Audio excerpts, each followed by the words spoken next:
하나님 아버지 감사합니다. 이 아침에도 하나님께서 우리들에게 말씀하여 주시니 그 말씀 앞에 부복하여 청종하는 삶, 열매 맺어드리는 삶, 하나님 나라의 기쁨 가운데 머물러 사는 그런 삶들이 되어질 수 있도록 주님 축복해 주시옵소서. 이 아침에도 성령으로 함께 하시니 감사하고 예수님 이름으로 기도드리옵나이다. 아멘. 할렐루야. 오늘도 말씀과 함께 하루를 시작하는 여러분에게 하나님의 은혜와 평강이 가득하시기를 주님의 이름으로 축복합니다. 계속해서 마태복음의 말씀을 함께 묵상합니다. 마태복음 12장 속에서는 예수님과 바리새인들 사이에서 안식일 논쟁이 있었고, 그것을 통하여서 결국 그 하나님께서 드러내시고자 원했던 것, 그것을 예수님의 사역을 통해서 드러내 보여주시는데, 그것이 바로 하나님 나라인 것에 대해서 우리는 알 수가 있습니다. 그렇다면 오늘 본문에서 말하고 있는 하나님 나라의 특징은 무엇인지 세 가지 정도 함께 살펴보도록 하겠습니다. 첫 번째, 하나님 나라는 힘이나 권력보다는 사람에 더 관심이 있다라고 하는 겁니다. 22절과 23절 말씀 다시 한번 읽겠습니다. 그때 귀신 들려 눈 멀고 말 못하는 사람을 데리고 왔거늘 예수께서 고쳐주심에 그 말 못하는 사람이 말하며 보게 된지라. 우리가 다 놀라 이르되 이는 다윗의 자손이 아니냐 하시니. 예수님이 귀신 들려 눈 멀고 말 못하는 사람을 고쳐주셨습니다. 이 장면을 본 사람들이 예수님을 다윗의 자손이다라고 그렇게 생각하고 또 그렇게 말합니다. 사실 유대인들은 다윗의 자손이 메시아이실 것이다, 다윗의 자손 중에 메시아가 나올 것이다 라고 하는 것에 대해서 분명한 확신을 갖고 있었습니다.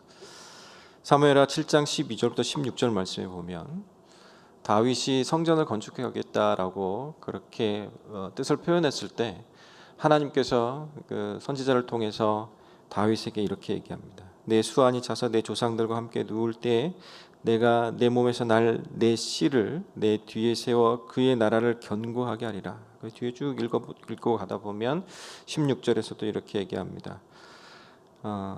내 집과 내 나라가 내 앞에서 영원히 보존되고 내 왕위가 영원히 견고하리라 하셨다 하라. 다윗의 씨 중에 메시아가 나올 것에 대한 예언을 그렇게 하고 계십니다.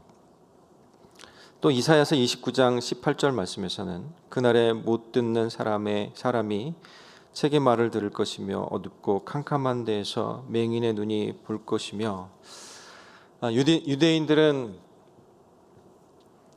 메시아가 다윗의 후손으로 오실 것에 대한 분명한 확신과 함께 또 그 메시아가 어떤 일을 행할 것인지에 대해서도 알고 있었습니다. 이사야 선지자를 통해서 선포되어진 이 말씀과 같이 눈먼 자가 보게 되고 또 말을 못하는 사람이 듣게 되고 또 그러한 모습들이 나타날 것이다라고 하는 것에 대해서 그들이 알고 있었습니다. 그런 현상들이 예수님의 사역 가운데서 나타나니까 그 유대인들이 예수님을 다윗의 자손이 아니냐라고 그렇게 생각하고 표현하고 있는 겁니다. 사람들은 메시아에 대해서 또 정복자여 또 자기들을 또 해방시켜줄 그런 메시아로 그렇게 기대했지만 예수님의 사역을 통하여서 나타난 그 메시아의 모습은 그 치유와 회복 거기에 더 집중되어 있는 것을 볼 수가 있습니다. 그런 사역을 통해서 예수님이 메시아신 것을 드러내고 그리고 그것을 통해서 결국 하나님 나라가 도래하고 있다라고 하는 것에 대해서 얘기하고 있습니다. 자, 그런데 바리새인들이 이러한 예수님의 모습을 보고도 예수님의 정체에 대해서 의문을 표현하고 있습니다. 24절 말씀을 보면 바리새인들은 듣고 이르되 이가 귀신의 왕 바알세불을 힘입지 않고는 귀신을 쫓아내지 못하느니라 라고 하면서 그 정체성에 대해서 의심을 품고 있습니다. 바리새인들의 예수님에 대해서 마치 고소하듯이 얘기하고 있는데 이것은 당시에 그 중대한 범죄 중에 하나였던 주술죄, 귀신 들린 사람이 그 병을 고치고 하는 그런 주술죄, 무당과 박수 같은 그런 죄를 범하고 있다라고 그렇게 의심을 품고 또 예수님에 대해서 고소하고 있는 겁니다. 그러니까 이 본문의 표현대로라고 하면 바알세부를 빙자하여서 예수님이 능력을 행하고 있다라고 그렇게 그 주술적인 문제로 예수님의 그 상황들을 몰아가고 있다라고 하는 겁니다. 그렇지만 앞에서 살펴본 대로 예수님은 말씀에서 예언된 대로 그렇게 오셔서 그 말씀에서 예언하고 있는 그 모습 그대로 사역하고 있는 것을 우리는 기억해야만 합니다. 사람들이 그 모습에 초점을 맞췄지만 바리새인들은 오히려 예수님의 그 정체성에 대해서 의심을 품고 고소하기까지 이르렀다라고 하는 겁니다. 그렇다면 바리새인들은 왜 예수님의 정체성에 대해서 의문을 품기 시작했을까요? 그것은 아마 자신들이 세워놓았고 그리고 지키고 있었던 그 권력 질서를 유지하는 데 예수님의 이 사역이 방해가 되기 때문에 그렇게 한 것 같습니다. 22절 말씀 시작하는 장면을 보면 그때라고 하는 단어로 시작하고 있습니다. 그때 예수님께서 귀신 들린 자를 치유해 주시는 겁니다. 이 그때란 어느 때인가 이렇게 살펴보니까 어제 읽었던 본문 중에 14절 말씀에 바리새인들이 나가서 어떻게 하여 예수를 죽일까 의논하고 있던 그때입니다. 그러니까 예수님을 죽이고자 하는 그때에 예수님은 오히려 병든 자들, 약한 자들, 가난한 자들을 찾아서 그들을 고쳐주시고 그들의 친구가 되어주셨다라고 하는 겁니다. 이 사역은 예수님의 이 행하신 사역들은 결국 목숨을 걸고 생명 위협받고 있는 그 상황에 그때에 하셨다라고 하는 거죠. 이런 정황들을 살펴보면 결국 이 바리새인들이 예수님의 정체성에 대해서 의심을 품은 것은 결국 그들이 지키고자 했던 권력 질서 그것을 지키기 위한 그런 의도였다라고 하는 것을 볼 수가 있습니다. 예수님은 사람에 대한 자비와 긍휼 그것 때문에 사역하셨고 그리고 그렇게 사역하시다 보니 결국 하나님 나라가 드러나게 되고 하나님 나라가 확장되어져 가고 있는 것을 볼 수가 있습니다. 유대인의 전설에 보면 예수님이 사람을 지으시기 전에 하나님 앞에 그 천사들이 와서 회의를 했다라고 해요. 그때 그 천사들이 사람 짓는 것을 반대했다 그래요. 정의의 천사는 이 사람을 지으면 그들이 반드시 세상을 불의로 가득 차게 만들 것이고 또 진리의 천사는 형제들을 속이고 하나님을 속일 것이다. 그렇기 때문에 사람을 지으시면 안 됩니다라고 반대했고 또 거룩의 천사는 하나님 면전에서 당신의 이름을 저들이 더럽힐 것입니다. 그렇기 때문에 사람을 지으면 안 됩니다. 그러나 마지막으로 이 자비의 천사가 하나님 앞에 나와서 이렇게 얘기했다 그래요. 저희의 하늘의 아버지 사람을 만드시옵소서. 그가 죄를 짓고 정의와 진리와 거룩의 길에서 멀어질 때 제가 부드러운 손길로 그를 감싸고 사랑스러운 음성으로 그에게 말하여 다시 당신께 데리고 오겠나이다 라고 말했다라고 합니다. 과연 그렇죠. 우리 인생은 죄 많고 허물 많은 인생입니다. 그래서 스스로를 구원할 수 없는 그런 무력한 존재입니다. 그럼에도 불구하고 하나님께서는 우리를 사랑하셔서 우리에게 자비와 긍휼을 베푸셔서 구제불능인 우리를 구원해 주시고 또 우리를 용서해 주신다라고 하는 겁니다. 이렇게 이 땅 가운데서는 하나님의 그 자비와 긍휼, 예수 그리스도를 통하여 나타난 그 자비와 긍휼의 사역을 통하여서 하나님 나라가 도래하고 확장하게 된다라고 하는 겁니다. 두 번째, 하나님 나라는 예수님의 사역을 통해서 도래하게 된다라고 하는 사실입니다. 25절 이하에서 보면 예수님께서 이 바리새인들과 이 논쟁 속에서 논리적으로 공격하여서 이기고 있는 장면을 보게 됩니다. 25절 26절 다시 한번 읽겠습니다. 예수께서 그들의 생각을 아시고 이르시되 스스로 분쟁하는 나라마다 황폐해질 것이요 스스로 분쟁하는 동네나 집마다 서지 못하리라. 만일 사탄이 사탄을 쫓아내면 스스로 분쟁하는 것이니 그리하고야 어떻게 그의 나라가 서겠느냐라고 하시면서 그들의 논리적인 모순, 굉장히 바리새인들이 어리석은 그런 논리 전개를 통해서 예수님께 반박하고 예수님을 고소해 보려고 하지만 사실 그들 그 말 속에 이미 논리적으로 모순된 것이 있기 때문에 그 말이 성립하지 않는다라고 그렇게 예수님께서 지적하고 있습니다. 예수님의 능력이 바알세불로부터 왔다라고 하면 그것은 결국 사단의 힘인데, 그러면 그 사단의 하수인인 귀신을 사단이 스스로 쫓아내는 꼴이니 그 한 집안에서 싸움을 일으키는 것과 마찬가지다라고 그렇게 예수님께서 논리적인 모순을 지적한 겁니다. 그리고 두 번째는 예수님이 행하신 그 힘의 근원이 무엇인지에 대해서 분명하게 선포하십니다. 27절 28절 말씀입니다. 또 내가 바알세불을 힘입어 귀신을 쫓아내면 너희의 아들들은 누구를 힘입어 쫓아내느냐? 그러므로 그들이 너희의 재판관이 되리라. 그러나 내가 하나님의 성령을 힘입어 귀신을 쫓아내는 것이면 하나님 나라가 이미 너희에게 임하였느니라. 아멘. 예수님께서 귀신을 쫓아내는 힘의 근원은 바로 성령이다, 하나님의 성령이다라고 그렇게 말씀하고 있습니다. 마태복음에서는 이 천국을 많이 얘기하는데 여기서는 하나님 나라라는 표현을 통하여서 사단의 나라와 이 대립된 구조로서 설명을 하고 있습니다.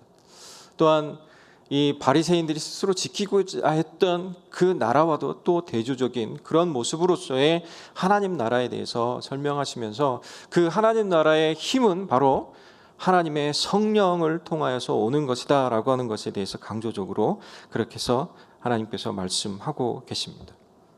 예수님은 하나님의 나라가 그 하나님의 성령을 통하여서 나타나는 여러 가지 현상들, 그 사역들, 그것을 통해서 도래하고 있다라고 하는 사실들에 대해서 분명히 말씀해 주고 있는 것입니다.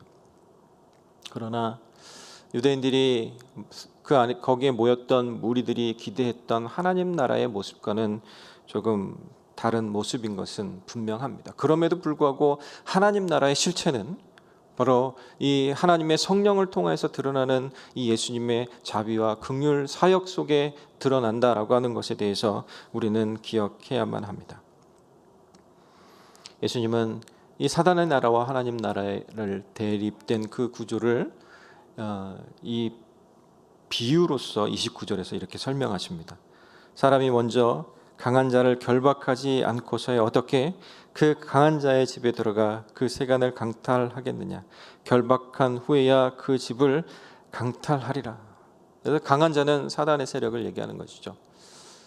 결국 이 강한 자가 이 무너지게 되는 그 장면이 요한계시록 20장 1절부터 3절 말씀에서 그 실제적인 모습으로 그렇게 표현되어져 있는데요. 그 부분을 짧게 읽어보면 용을 잡으니 곧 옛 뱀이요 마귀요 사탄이라 잡아서 1000년 동안 결박하여 무저경에 던져 넣어 잠그고 그 위에 임봉하여 이렇게 사단의 세력을 결박하시겠다 하신 그 모습 그대로 그렇게 결박되어져 있는 모습들을 하나님께서 보여주고 있습니다.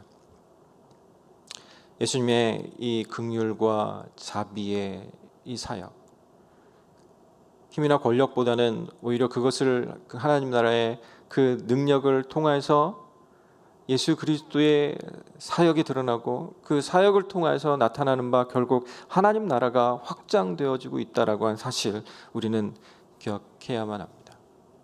그런데 주님께서 아주 중요한 한 가지를 더 말씀하십니다. 그것은 바로 30절 말씀입니다.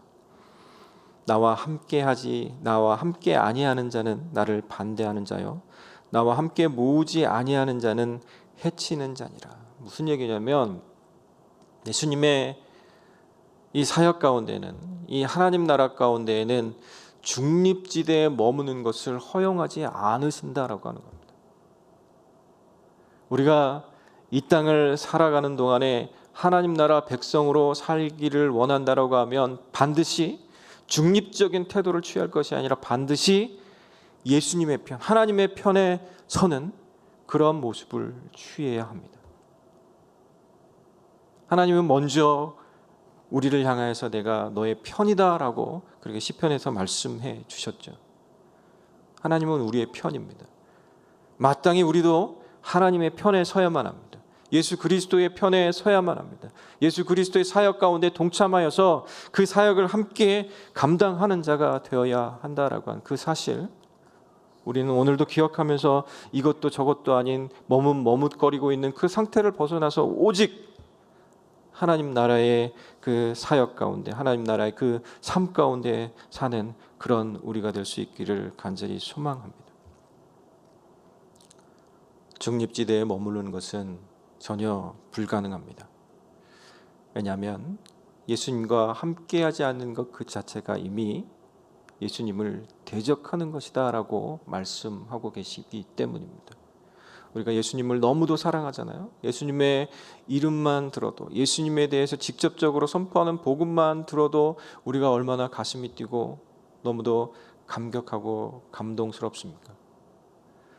사랑하는 예수님의 편에 서서 예수님과 함께하는 오늘의 삶이 될 수 있기를 간절히 소망합니다.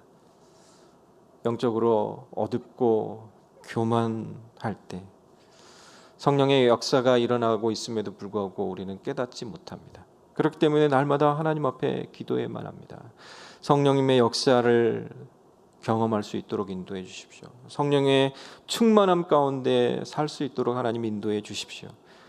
그래서 성령의 역사가 나타날 때마다 하나님께 영광, 찬송을 돌리고 그것을 인하여서 날마다 감사하는 삶으로 나아갈 수 있도록 인도해 주시옵소서. 우리가 그렇게 기도해야만 합니다. 그리고 결국 그것을 통하여서 하나님의 역사를 깨닫고 하나님 나라 그 역사 가운데 동참할 수 있는 그런 능력 있는 그리스도인으로 설 수 있기를 간절히 소망하고 축복합니다. 오늘 깨닫게 되는 세 번째 교훈, 하나님 나라에는 상과 벌이 있다라고 하는 겁니다. 하나님 나라의 특징 세 번째는 상과 벌이 있다. 31절과 32절 말씀 계속해서 읽겠습니다. 그러므로 내가 너희에게 이르노니 사람에 대한 모든 죄와 모독은 사하심을 얻되 성령을 모독하는 것은 사하심을 얻지 못하겠고 또 누구든지 말로 인자를 거역하면 사하심을 얻되 누구든지 말로 성령을 거역하면 이 세상과 오는 세상에서도 사함을 얻지 못하느니라. 바리새인들과의 이 논쟁 가운데서 결국 이 유명한 말씀을 예수님께서 하십니다. 성령을 거역하면 사하심을 얻지 못한다. 여기서 모독하다라고 하는 이 원어의 의미를 살펴보니까 하나님의 능력을 의도적으로 인정하지 않고 거절하는 그러한 태도를 얘기합니다. 오늘 본문 속에서 나오고 있는 바리새인들의 모습이 바로 그와 같죠. 바리새인들이 뭐 하는 사람입니까? 하나님의 말씀을 연구하고 그 말씀을 가지고 이스라엘 백성들을 또 가르치고 또 그렇게 살아가도록 만드는 그런 사람이지 않습니까? 그들이 성경 속에 이 사무엘의 말씀과 또 이사야의 말씀, 선지자들의 말씀을 통해서 메시아가 어떠한 분인지에 대해서 그들이 알고 있음에도 불구하고 예수님을 통하여 나타나고 있는 모든 사역들을 보고서도 예수님 그 사역을 모독하고 있다라고 하는 겁니다. 의도적으로 하나님을 인정하지 않고 또 거절하고 있는 그런 모습을 보여주고 있습니다. 그런데 좀 어려운 내용이 있죠. 인자를 거역하면 사하심을 받는다. 이 말씀은 예수님의 존재에 대해서 무지한 상태를 말하는 것 같습니다. 왜냐하면 예수님은 끝까지 기회를 주시잖아요. 예수님을 믿기만 하면 구원 얻는다라고 하는 그 말씀을 통해서 알 수 있듯이 우리가 마지막 순간까지 참아주시고 기다려주시다가 예수님 믿기만 하면 영접해 주시는 그 사랑을 우리는 기억합니다. 그렇기 때문에 이 본문을 통해서 인자를 거역하는 것, 그것은 예수님의 존재 자체에 대해서 무지한 상태에 있는 그런, 예수님이 어떤 분인지에 대해서 알지 못하는 그런 상태인 것으로 우리는 이해할 수 있습니다.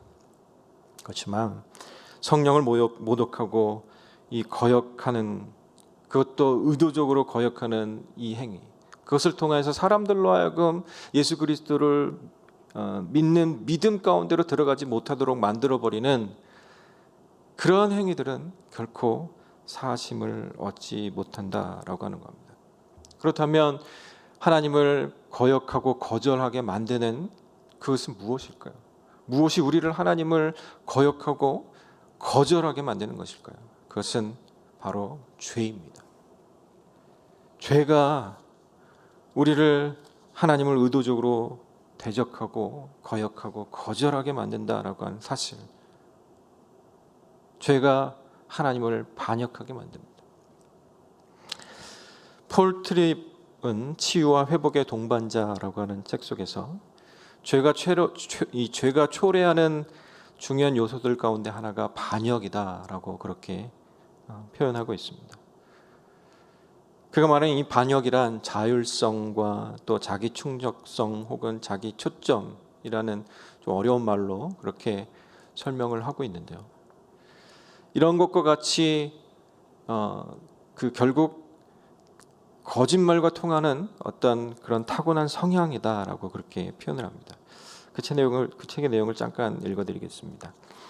자율성은 나는 내가 원하는 것을 원하는 때에 할 권리를 가지고 있어라고 말하고, 자기 충족성은 나는 내 자신에게 필요한 모든 것을 가지고 있어, 따라서 나는 누구에게도 의존하거나 순종할 필요가 없어라고 말하고, 자기 초점은, 그러니까 셀프 포커싱하는 것 얘기하는데요. 나는 내 세상의 중심이야. 나 자신을 위해 사는 것과 나에게 행복을 가져다 주는 일만을 하는 것은 정당해라고 말하는 것이다 라고 그렇게 표현하고 있습니다. 누구의 모습입니까? 오늘 본문 속의 바리새인들의 모습이잖아요. 그들이 자기는 자율성도 있고 자기는 충족되어 있고, 그리고 나는 자기에게 초점을 맞추고 있는 그런 상태이기 때문에 예수님도 거역하고 하나님 나라도 거역하고 있는 그런 상태에 그들이 머물러 있는 겁니다. 그들이 가지고 있는 죄로 인해서 그들이 어떤 타고난 성향으로 형성되어진 것이 있는데, 그것이 사람의 본성이라고 하는 거죠. 예수님께서 이 하나님을 의도적으로 거역하고 대적하는 사람의 본성에 대해서, 그것이 어떻게 드러나는지에 대해서 33절과 35절에서 말하고 있는데, 그것이 바로 열매라고 하는 거예요. 33절부터 35절 말씀 읽겠습니다. 나무도 좋고 열매도 좋다 하든지, 나무도 좋지 않고 열매도 좋지 않다 하든지 하라. 그 열매로 나무를 아느니라. 독사의 자식들아, 너희는 악하니 어떻게 그 선한 말을 할 수 있느냐? 이는 마음에 가득한 것을 입으로 말함이라. 선한 사람은 그 쌓은 선에서 선한 것을 내고, 악한 사람은 그 쌓은 악에서 악한 것을 내느니라. 그들의 본성 자체가 선한 것이 아니라 악하기 때문에 그들이 결코 본성상 선한 것을 내놓을 수 없고 오직 악한 것을 내놓는다라고 하는 거예요. 그들의 본성이 악한 나무이기 때문에 결국 그것을 통해서 나타나는 열매도 악한 것이다라고 그렇게 비유로 예수님께서 말씀하고 계십니다. 산상수훈에서도 예수님께서 그 말씀을 하셨죠. 이 산상수훈 7장 말씀에서 보면 열매로 알리라라고 하는 그 말씀을 하셨는데요. 이 말씀을 통해서 직접적으로 드러나고 있는 그 열매란 무엇인가에 대해서도 예수님께서 말씀하십니다. 그 열매란 36절과 37절 말씀에 보니까, 내가 너에게 이르노니 사람이 무슨 무익한 말을 하든지 심판날에 이에 대하여 신문을 받으리니 내 말로 의롭다함을 받고 내 말로 정죄함을 받느니라. 그 열매가 말이라고 그렇게 말씀하고 있습니다. 특히 무익한 말, 이 바리새인들의 맺은 열매는, 그 악한 나무가 맺은 열매는 무익한 말이에요.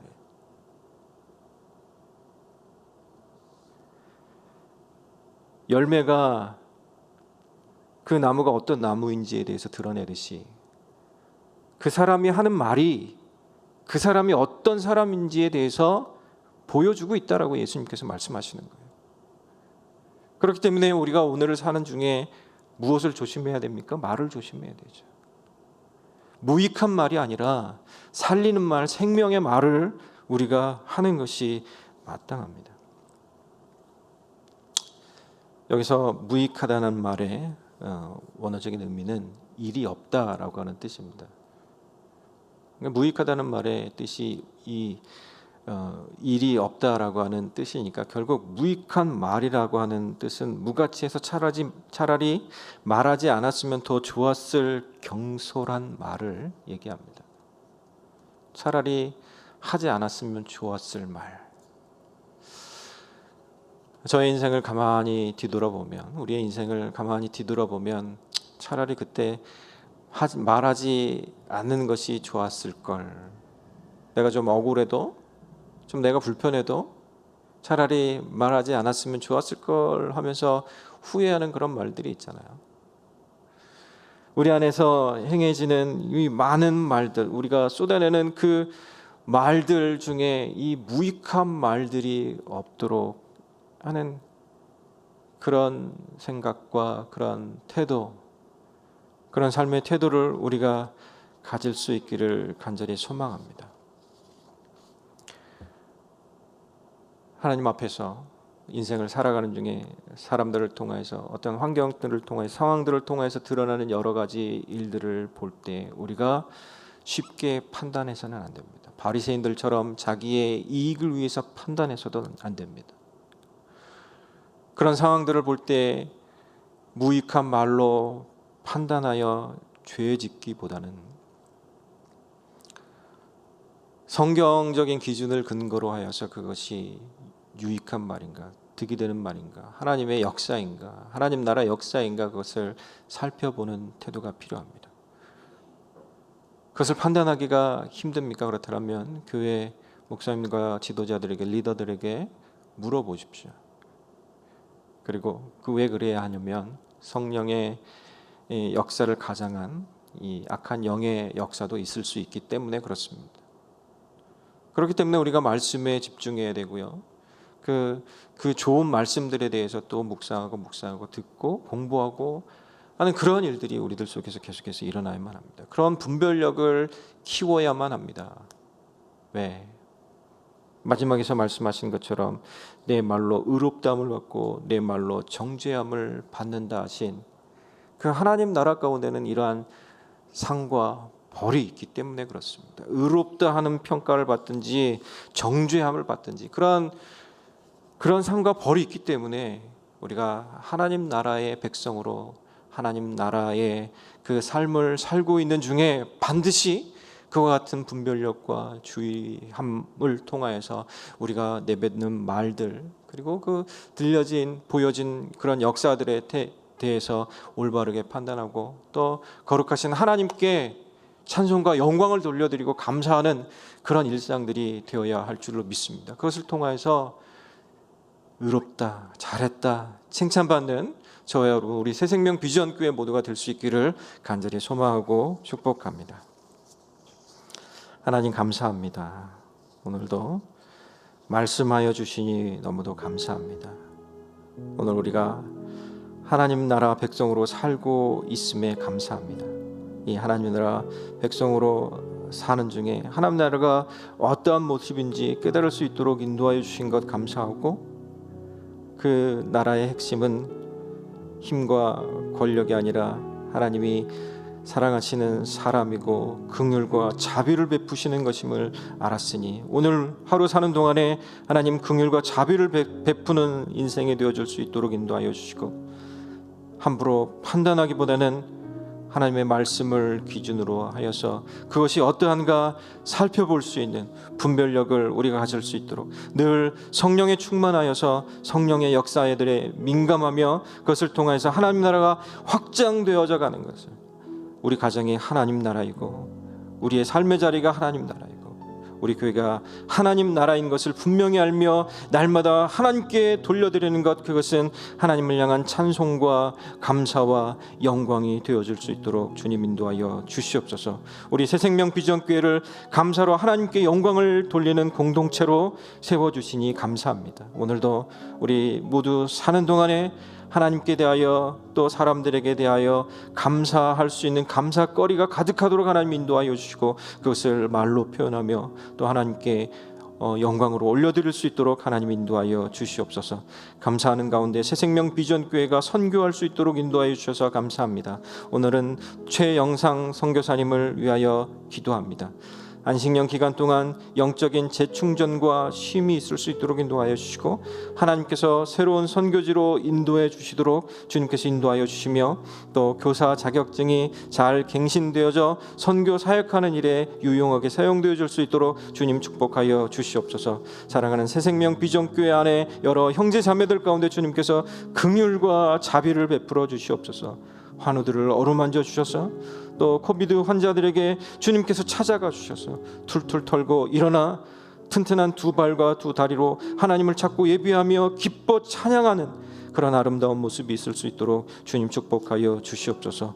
오늘도 주님께서 우리를 축복하여 주시고 인도하여 주시니 감사하고, 우리 가운데 하나님 나라를 드러내 보여주시는 우리 주 예수님 이름으로 기도드리옵나이다. 아멘. 하늘에 계신 우리 아버지여, 이름이 거룩히 여김을 받으시오며 나라가 미우시며 뜻이 하늘에서 이룬 것 같이 땅에서도 이루어지이다. 오늘날 우리에게 일용할 양식을 주옵시고, 우리가 우리에게 죄 지은 자를 사하여 준 것 같이 우리 죄를 사하여 주옵시고, 우리를 시험에 들게 하지 마옵시고 다만 악에서 구하옵소서. 대개 나라와 권세와 영광의 아버지께 영원히 있사옵나이다. 아멘.